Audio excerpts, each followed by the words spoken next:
Saç ekiminden sonra ilk bir hafta boyunca zaten antibiyotik ve ağrı kesicilerle destekleneceksiniz. Bu sürecin sonunda saç ekimi sonrası hemen operasyon biter bitmez PRP dediğimiz kendi kanınızın özel tüplerde santrifüj edilerek enjekte edildiği bir sıvıyla PRP dediğimiz bir destek yapılacak.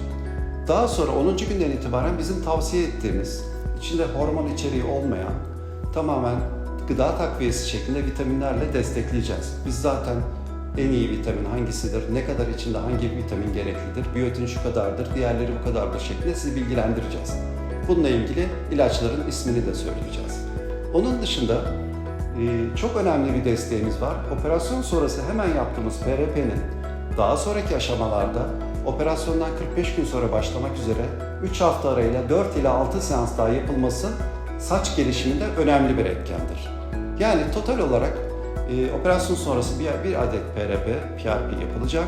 Operasyondan 45 gün sonra başlanmak üzere 3 hafta arayla 4 ila 6 seans daha yapılacak. Bu PRP seanslarının da hayatınız boyunca 6 ay ile 1 sene arasında uyarıcı doz olarak yapılması hem kendi saçlarınızı hem de yeni ekilen saçlarınızı destekleyecek.